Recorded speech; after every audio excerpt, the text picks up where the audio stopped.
Hello viewers, welcome to PP spicy kitchen. আজ আমি বানাবো চিংড়ি মাছের মালাইকারি। এই চিংড়ি মাছের মালাইকারি অনেকে অনেক রকম ভাবে বানান। আমি যেভাবে বানাই সেটাই শেয়ার করব আজ। একেবারে সহজ পদ্ধতিতে বানিয়ে দেখাবো, তো সঙ্গে থাকুন, আশা করছি ভালো লাগবে। চিংড়ি মাছের মালাইকারি বানানোর জন্য নিয়েছি কিছু বাগদা চিংড়ি। চিংড়িগুলোকে কেটে ধুয়ে নিয়েছি। চিংড়ি মাছগুলোর সঙ্গে লবণ আর হলুদ মাখিয়ে নেব। এভাবে মাখিয়ে মিনিট 5 রেখে দেব। মালাইকারির জন্য একটা মশলা রেডি করব। তার জন্য একটা বড় সাইজের পেঁয়াজ নিয়েছি 1 টুকরো আদা, 3টে কাঁচা লঙ্কা আর 4 কোয়া রসুন। এই মশলাটার পেস্ট বানিয়ে নেব। একটা নারকেল ভেঙে নিয়েছি, এর অর্ধেকটা কুড়িয়ে নেব, পুরোটা লাগবে না। একটা পাত্রে 1 কাপ জল গরম হতে দিয়েছি, এর মধ্যে কোড়ানো নারকেলটা দিয়ে দেব।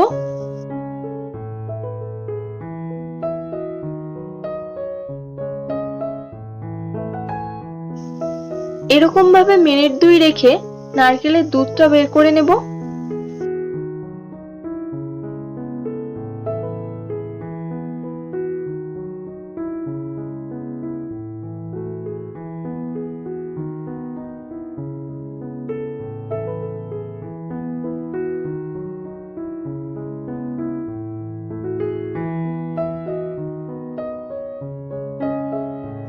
এরপর ওভেনে কড়াই বসিয়ে কড়াইতে সর্ষের তেল দিয়ে চিংড়ি মাছগুলোকে ভেজে নেব।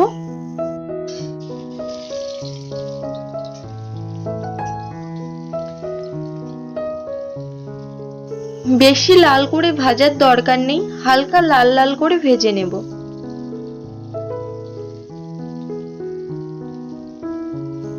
এক পিঠ হয়ে গেলে আরেক পিঠ উল্টে দেব।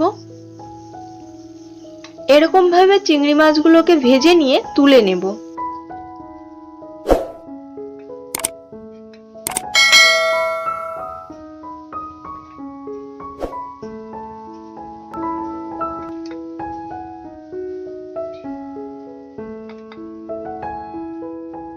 এরপর ওই তেলের মধ্যে দিয়ে দেব একটা তেজপাতা, 2টো দারচিনি, 2টো এলাচ, 2টো লবঙ্গ আর কিছু গোটা জিরে। গোটা মশলাগুলোকে একটু ভেজে নেব।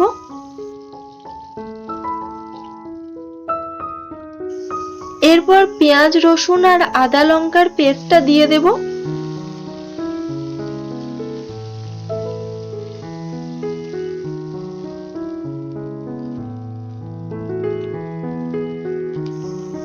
দিয়ে দেব হলুদ গুঁড়ো, দেব কাশ্মীরি লঙ্কার গুঁড়ো আর দেব জিরের গুঁড়ো। সব মশলাগুলো একটু ভালো করে নেড়ে চেড়ে নেব। যখন এরকম তেল ছাড়তে শুরু করবে কিছুটা নারকেল দুধ দিয়ে দেব।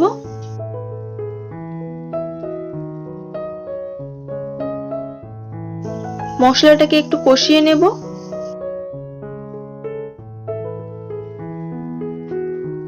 আবারও নারকেল দুধটা মেশাবো। একেবারে নারকেল দুধটা মেশাবো না, অল্প অল্প করে গ্রেভি করে নেব।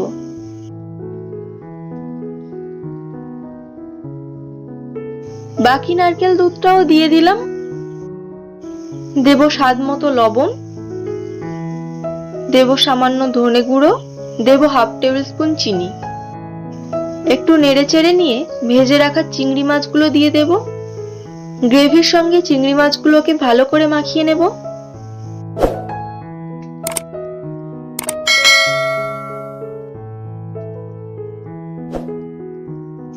এরপর খানিকটা ফ্রেশ ক্রিম দিয়ে দেব।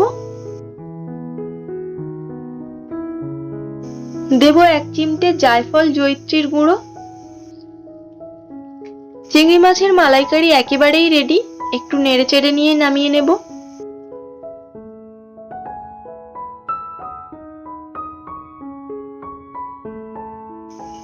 তো তোমাদের সবার কেমন লাগলো এই চিংড়ি মাছের মালাইকারির রেসিপিটি কমেন্ট করে অবশ্যই জানাবেন।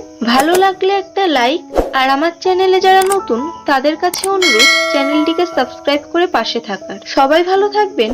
আবার ফিরবো নতুন কোনো রেসিপির ভিডিও নিয়ে।